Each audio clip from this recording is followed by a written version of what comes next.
Welcome back, ladies, gentlemen, and others, to Beacon Pines, where we are back here in the book, and we are going to be going back to the Without Rolo world line, which is the first world line that we were in.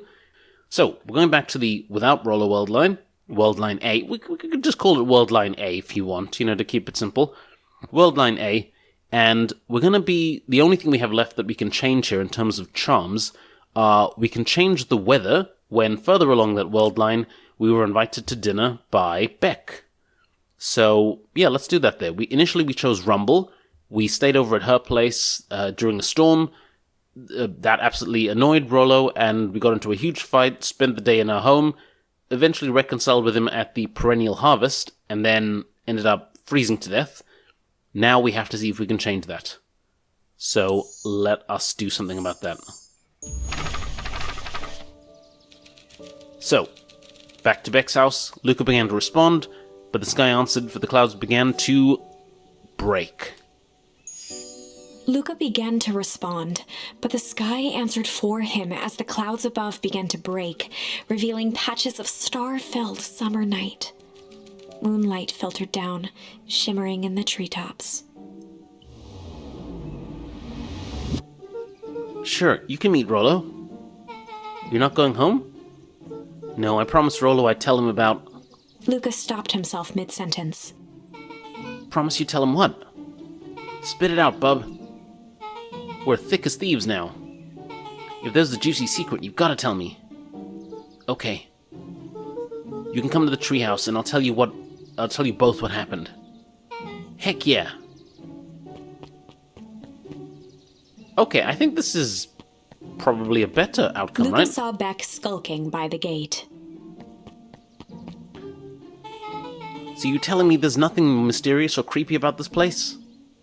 It's mostly boring and empty. I refuse to believe that. Big spiked gate, looming mansion, rich reclusive owners. It even smelled shady. Beck grabbed the wrought iron bars and shook the gate.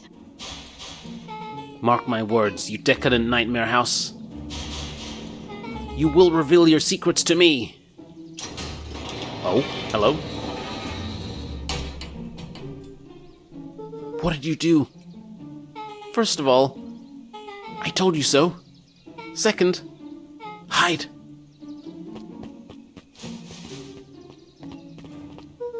That's Heiress Valentine.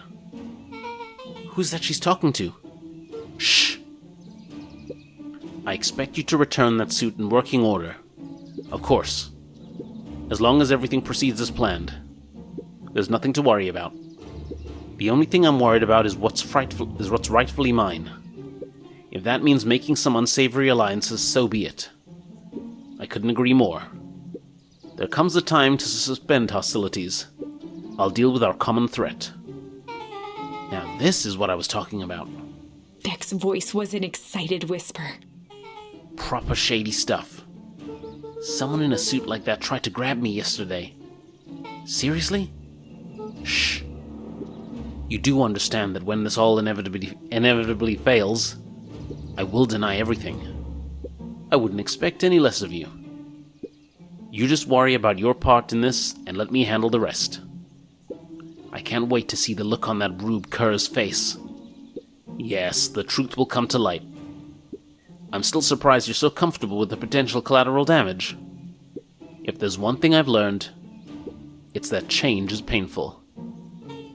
Wow, I was expecting shady, but that's just flat-out supervillain talk. If you don't mind me asking, why? Why are you doing all this? The mysterious figure retracted their mask, hair pushing out from all corners. Here we go. Who's under there? What? Family. A chill ran down Luca's spine.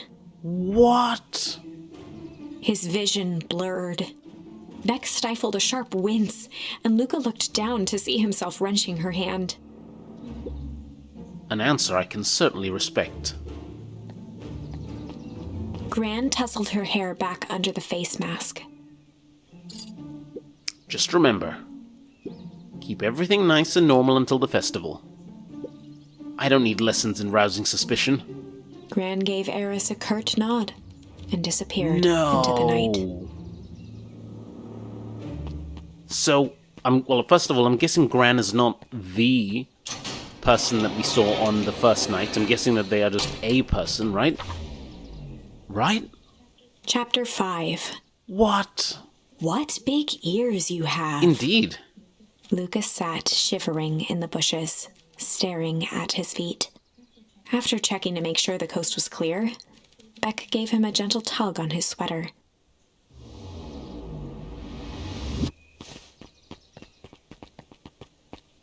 What's wrong? You look like you've seen a ghost. Why were you so scared of that old lady in the hazmat suit? That was my Gran. That was your Gran? Yeah. Okay, well, I'm sure there is a perfectly reasonable explanation for all of this. Let's just get to the treehouse and figure things out there. Lead the way. Oh my word. Guys, this game. After the foul harvest destroyed their wealth and reputation, the Valentines shuttered off their estate from the rest of town. I mean, look at this revelation. It was Gran? Oh, wrong one. The Valentine Mansion loomed, both figurative.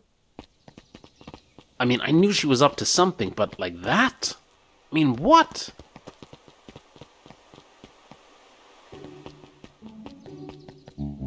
For the last time, there's nothing to worry about. Of course we're not worried. The clipboard finished writing with a scratchy flourish and looked up. Just dotting our I's and crossing our T's. Well, maybe try minding your P's and Q's. Mr. Nuncreed, arms crossed over his paunch, gave an exhausted sigh. If there's anything you need knowing, you'll know it. Absolutely. If you'll just sign here acknowledging everything is accurate. We'll be out of your hair in a flash. Oh, for the love of... He snatched the pad and scribbled his name so hard the pen nearly snapped. There. And would you like my eternal soul as well? The clipboards looked at each other for a moment, almost pondering the possibility, then broke into laughter as they walked away.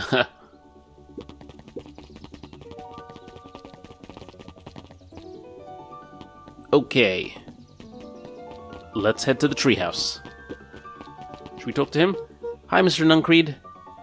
Luca, let me give you some advice. The next time someone you don't know asks to hear your thoughts, give him a good hard bop right in the kisser. Oh, Gran tells me to just keep away from the clipboards. That's good, that's good. Your Gran is a smart lady, Luca. Speaking of which, you'd better run along home now. Too dark out to be wandering on your own. Okay, well, we do not have time to go home. And we've certainly got reservations now that we know about Gran. My word. Guys, what's going on here? The answers you seek will be revealed to you in due time. The question is, the figure intoned? Are you prepared to live with the truth? I think we've seen that one, haven't we? That little snippet.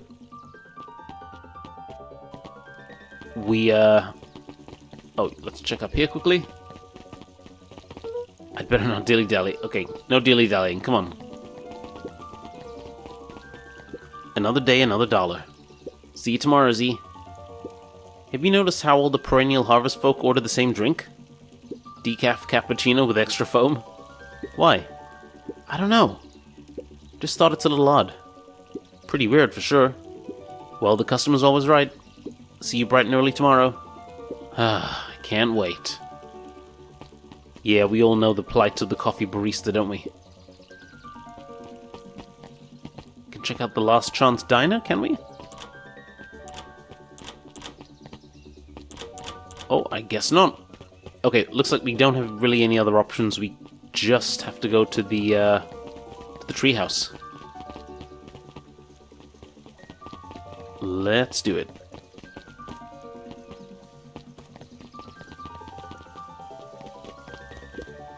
William Kerr and Gus Valentine proudly surveyed the half-covered festival banner.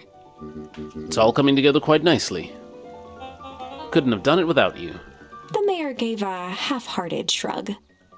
I'm not so sure about that. Nonsense. That reminds me, I wasn't able to thank your sister for her contributions. Yes, she has been indisposed of late. She doesn't much like me, does she? Oh no, that's not it at all. She's just been busy. Of course. Regardless, I would be forever grateful if you could pass my thanks on to her. The History Museum adds a real air of import to the whole affair.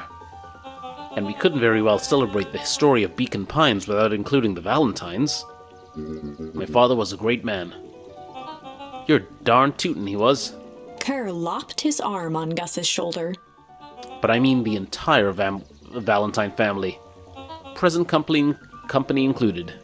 Can I ask you something, Mr. Kerr? Call me William. William, huh? Ask away. William, why are you doing all of this? Gosh, I've never felt one needed a compelling reason to throw a party. Not just the festival. All of this. There's got to be 100 down on their luck towns out there. Why is Perennial Harvest so invested in helping Beacon Pines?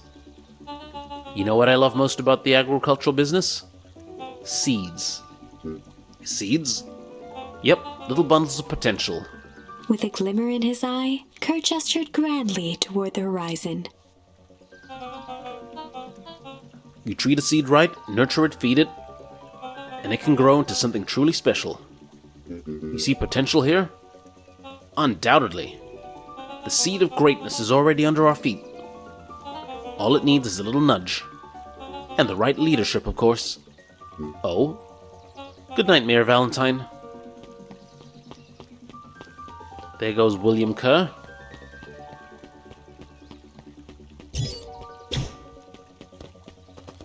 Okay, we can't speak to the mayor.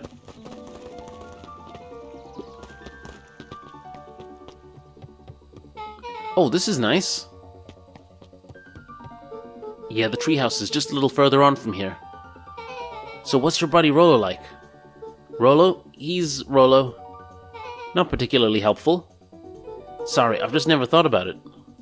Lots of energy. He's funny, even when he's not trying to be. Things have been tough for his family since the foul harvest. It's about damn time you tell me what this foul harvest thing is.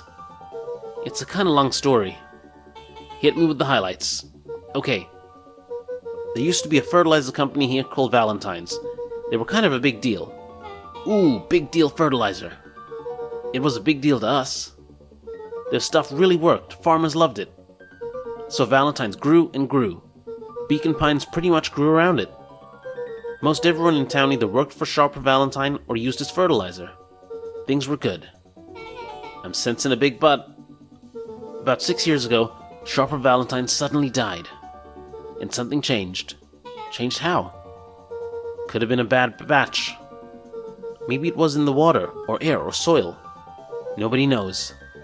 But all the crops died. And everyone blamed the Valentines. The foul harvest. Yeah. Valentine's fertilizer went out of business. Half the town lost their jobs. Sheesh. The next year the crops came back, but something was different.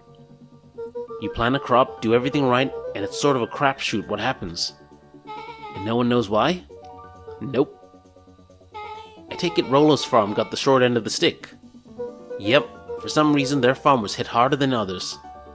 That sucks. Things have gotten better since Perennial Harvest came to town. The Beacon Pines Reborn initiative? Yep, first thing they did was give the town a deep scrub. They even put us up in hotels, one town over for a week, while they decontaminated the groundwater. We better get going. So I'm guessing when they were all in hotels, that's when they did a big replica of the town, huh? It's about time. I was about to give up and go home. Who's the new kid?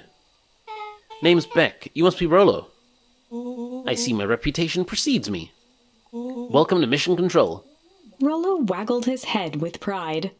You'll find we've spared no expense in construction. I've seen worse-looking piles of junk. Thanks. Hey, Luca, you know the security concerns we talked about? Yeah? While I was away, I made some improvements. Let me lock this baby down for a little test infiltration. Can't be too safe these days.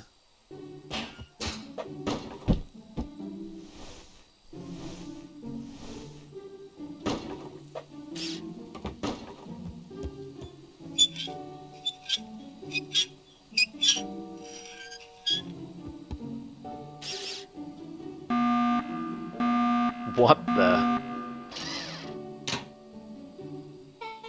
He goes all out, doesn't he? Always. Okay, so what, we have to hit the bullseye?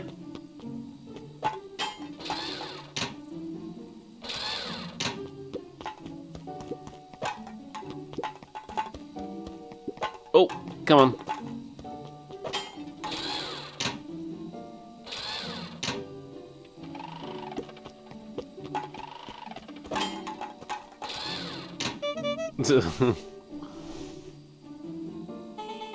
Where did you guys get all this junk in the first place? There's a guy in town named Jeff who trades us junk for snacks. Junk food for junk? Nice. Alright, come on, let's get up there.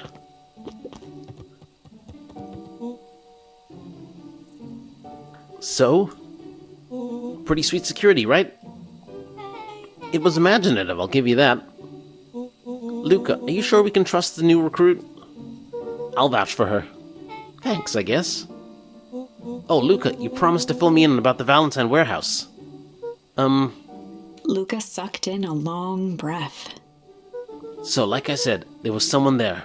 What were you doing? I don't know, but the place was lit up and active. Maybe there were squatters. I don't think so. It seemed more organized. When the man pulled me in, I saw some sort of equipment running. A man pulled you in? Yeah, but I got away. You keep saying it was a man. They were wearing a mask, right? Yeah. Then could it have been a woman? How did you get away? I grabbed a rock or something and broke their mask. They let me go and I ran. Dang. That's intense. No wonder you freaked out when you saw your grandma. Yeah, that's the other part. On our way here, Beck and I saw Heiress Valentine meeting with Gran, wearing the same sort of hazmat suit. Rolo let out a low whistle. And they weren't there for idle chit-chat. It was a proper clandestine meetup. So let me get this straight. There's an operation in full swing at the Valentine warehouse? You were almost abducted by a strange man or woman in a protective suit? And then you saw your Gran in the same suit talking to Heiress Valentine? Pretty much. I'm beginning to think this town is kind of awesome. Rolo and Luca shot back a look. No offense. And so we can logically conclude aliens or zombie aliens have infiltrated the town. And their leader is your Gran, and she tried to murder you. First of all, and for the last time, there are no aliens. Second, it couldn't have been my Gran at the warehouse. I broke that person's mask to get away. The mask Gran was wearing wasn't damaged. But she's definitely hiding something. Maybe. Your Gran is weird, but she might be the most boring person in the universe. All she does is sit around all day making jam. What could she possibly have to hide? I don't know, we haven't talked much since we moved in. Moved in? Your Gran isn't from here? No, she came a few months back to take care of me after his mom went missing. Did you know your Gran before? Not really, no. It had been years since I'd seen her. Luca, don't take this the wrong way.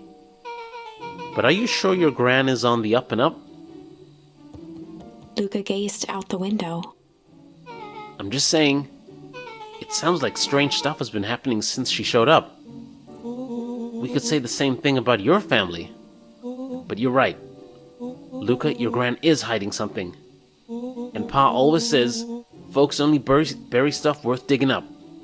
We need to investigate your house. If my Gran really is hiding something, don't you think I would have noticed by now? That's kind of the whole point of hiding something. I guess you're right. Gran's been leaving the house for hours at a time this week. I'll call you two tomorrow when the coast is clear, and we can start getting to the bottom of this. I'm always game for a good scoop. You can count me in. Okay, so what, we're going to investigate our own house? Chapter 6. Secret Lair. Summer forged ahead, but the nights only seemed to grow colder. Luca walked home slowly under the pale starlight, cautious to avoid any more surprises lurking in the shadows.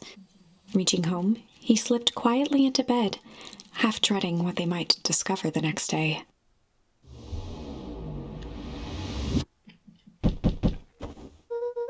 What time is it?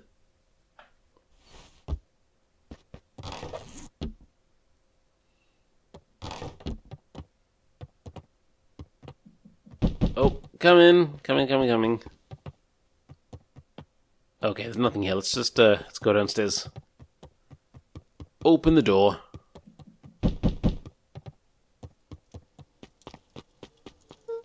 Rolo, what on earth is that? That ridiculous thing on your head. Oh, this? It helps me think. Oh my word, he's got a Sherlock Holmes hat. You're gonna need a lot more of those. Joke all you want. We'll see who's laughing when I crack this case wide open. The coast is clear? Yep. Whatever she's been up to this week, it's been keeping her busy most of the day. Very well. The game is afoot. Luca and Beck rolled their eyes as Rolo strutted across the room. If I were a Gran, where would I hide my deepest, darkest secrets? Perhaps where you might least expect it. Rolo flung open the cabinet with confidence. Aha! He coughed as a veil of dust hit his face. I think it's safe to assume anything that dusty isn't what you're looking for. Or maybe that's what she wants you to think. Then again, any good detective knows not to trust their first hunch. First hunches are for suckers.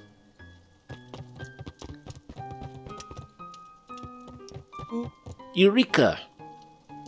She's lit a fire in order to burn the evidence. She keeps that fire going every day, Rolo. Drat, I may already be too late. Just think of the mounds of documents lost to ash. Okay, I'm gonna stop you right there. Can we just think for a moment? Luca, is there anywhere Gran doesn't want you to go?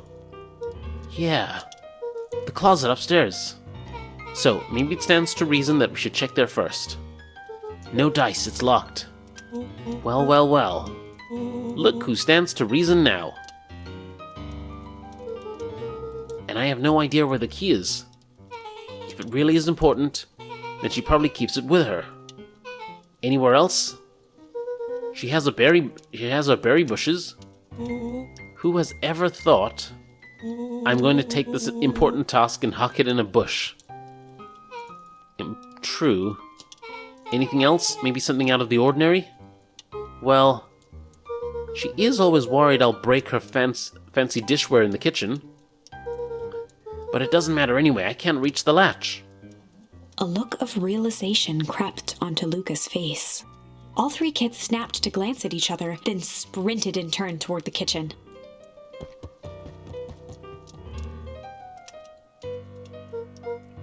All right, Rolo. This is your time to shine. Ah, yes. You've called upon my expert detective skills. And now I shall proceed with... Before he could finish, Luca scrambled up Rolo's back. Hey, this isn't my idea of detective work. Every squad needs a good lockpick. And every good lockpick needs a sturdy head to sit on. This is beneath my standing. Stop complaining and hold still. Got it. The three crowded around the hutch to peer in. With the glass doors opened, a perfect porcelain display gleamed in front of them. Their eyes searched for anything amiss, but the only distinct feature was its impeccability. Well, that was anticlimactic. Yeah. I I don't really know what we were expecting. Like, oh yeah. Like, oh hey, let me just yank on this random teacup and... As Beck pulled on one of the teacups, it slanted forward with a hollow click. The entire hutch began to rustle and slide under its own power. Okay. Hello? Seems like your gran has been doing some remodeling. Dude, only 2 types of people have secret lairs. Evil masterminds and superheroes. So which one do you think she is? We're about to find out.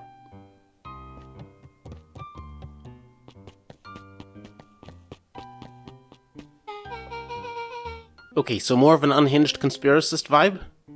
Oh, wow. Yeah, this cannot be good. We need to look around before jumping to conclusions. Okay, here. Luca jostled each cabinet drawer in turn.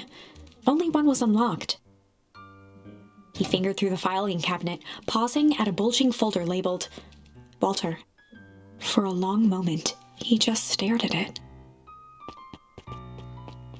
What do you got there? It's my dad. Looks like some of his old medical files. Your dad was a doctor? Luca nodded and caressed the label with his thumb. Well, are you gonna read it? Here, let me see. Let me help. Rolo swiped the folder from the drawer and began leafing through the pages. He whistled to himself, barely looking at the text. How about you actually read some of it? One sec. Dense documents such as this are a lot like a cheeseburger. It's best to skip straight to the middle. That's where all the meaty bits live. Wow, I had no idea we were in the presence of a preeminent scholar in dense documents. And cheeseburgers. By all means, proceed. He stopped at a page and mimed, holding up a monocle. Here we are. Follow-up examination of Terence Wilby. Patient shows further signs of paleness and malaise. Body temperature continues to drop. He now describes soreness of muscles and joints. This is similar to the symptoms exhibited by Mrs. Wilby just a few days past. Still waiting on lab results from Joseph. Rolo looked up with heightened surprise. See? Creepy. Yeah, that's kind of disturbing. Who's Joseph? That's Mr. Nuncreed's name. Wait. Rolo's finger traced across the page. There's more scribbled in the margins. Could it be contagious? Mr. Wilby claims the tap water at his home has been contaminated. Perhaps environmental? Lab results only raise more questions. It's like he came back to this report later and made those notes. So it might be related to something else? Rolo scanned through several more pages. Here, the writing looks shaky. I just couldn't help her. This disease, or whatever it is, progresses so fast. And with my wife's passing, Terrence's condition followed close behind, exacerbated by the loss. Enough is enough. I need to take matters into my own hands. Luca, staring blankly at the cabinet this whole time, spoke softly. What does it say next? Rolo rustled the folder, trying to loose more pages. That's where it ends. What? There has to be more. Luca frantically shoved the remaining cabinet folders, trying to find another labeled Walter. Luca, I think that's the only one. It's alphabetical, see? What did he mean, enough is enough? How did he take matters into his own hands? This is bullshit. Luca slammed the drawer shut. Oh, man. That kind of jive, that kind of fits with the... Remember the flashback that we witnessed, or that we bore witness to, when Luca and Iggy were sleeping in the snow. Speed bag. Gotta keep things tight, guys. Keep it tight and loose. What do we have here? Barrels marked caution, explosive. And jam jars? That's enough jam to feed the whole town. What kind of incendiary jam is your gran making? Incendiary? She wouldn't have had me walk around town delivering bombs. Right? Only one way to find out. Rolo casually spun open a lid and dipped his finger in the jam. Huckleberries. He smacked his lips. A hint of brown sugar? And ink? What? Rolo plunged his hand in the jar, fishing out a soggy slip of paper. Aha! Rolo offered the slimy note to Luca and licked his fingers clean. It's addressed to Mrs. Fratelli. A grand jam gram? It says, last night I used the disguise Eris provided to scout the location. The timing window should be possible. Operation Sparkplug is a go. Oh man, are they doing that? Are they doing a heist? Whatever it is, it can't be good. So more a bombshell than a bomb, am I right? You're new here, so I'll let it slide. But I'm the bad joke guy around here. So what if, just listening to that there, what if Gran was borrowing the hazmat suit from the heiress, but she's not actually involved in things? I get the impression now that she's probably trying to infiltrate them. Interesting. Alright, we've got another clipboard here, another bulletin board. Let's read that. A spider web of string connected photos of people from the town, interspersed with hastily scrawled notes. Well, she sure has kept herself busy. Is your gran a serial killer? Because I'm starting to get a vibe. Don't be ridiculous. Sure, she's just tracking the movements of everyone in town? Out of the kindness of her heart? She put little symbols by some of them. Yeah, Mr. Nuncreed has a check mark. The clipboards are all inside a big circle. My mom's are both on here. Both with question marks. Gus Valentine has a question mark. Eris has a question mark that's been crossed out. Mr. Kerr has a bullseye. The killer has chosen her next victim. We don't know what any of this means. Whatever it means, it's probably not good. And what of this? They crowded around a worn-down old map of Beacon Pines. Cool. This looks like a treasure map. Not every old map is a treasure map, Rolo.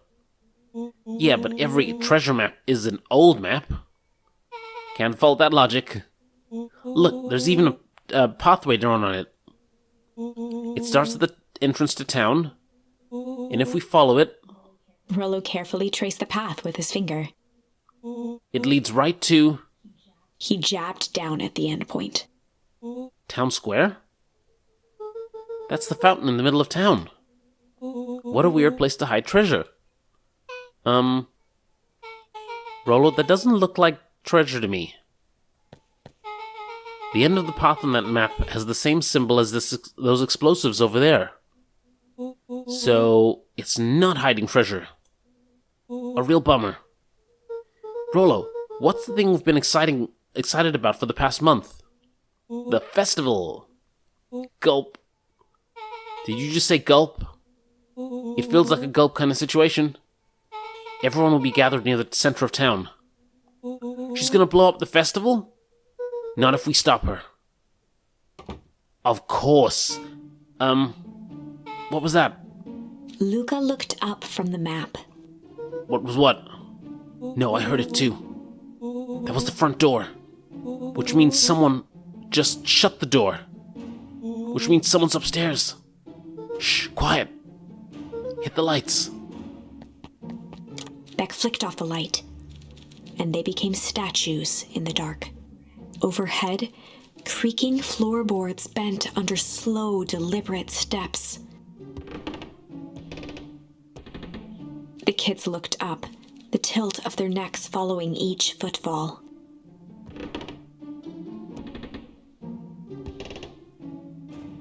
Then suddenly, it stopped. Without realizing, they'd been holding their breath. All three exhaled shakily and glanced at each other. A muffled male voice broke the silence. Hello? A final few footsteps reached the entrance above them, and the voice now echoed down the stairs. Anyone down there? The three kids shuffled to the corners without a peep. As he began to descend the stairs, the man's voice punctuated every new step. Thump. Yoo-hoo! Thump. I'm not here to hurt anyone. Thump. I'm just here to help. Thump. Just... Thump. At the bottom step, the man paused, squinting to search the room for signs of life. Huh? Guess it's nothing. Rolo shifted suddenly. Luca gave him an intense, chastising look and whispered through clenched teeth. Rolo, don't. It was too late. Rolo was already inching toward the stairway. He screeched as he charged toward the shadowy figure. Flaming chicken coop! With all his weight, Rolo tackled the man to the ground. Rolo! Mysterious creepy man? Anyone there? From the dark corner, they saw something move. Well, I didn't know if I had it in me. But there was only one way to find out. Holy crap, Rolo, that was awesome! Wait, did you just kill that person? Luca scrambled to the hunched figure on the ground. Pressing his fingers to the man's neck, he sighed with relief. You sure clobbered him good, Rolo. He's knocked out cold. As Beck flicked back on the light, Luca and Rolo both gasped in stereo. Mr. Tolliver! Chapter 7. The Interrogation of Hiram Tolliver. Still unconscious, Mr. Tolliver slumped heavily in a shoddy old chair. His hands were bound with rope, his feet tied with some loose string. The kids huddled in a circle, discussing their plan. One thing was certain, they couldn't just let Mr. Tolliver go. They needed to know what he was doing in Luca's house. After some deliberation, it was decided. They'd run the classic good cop, hard cop interrogation?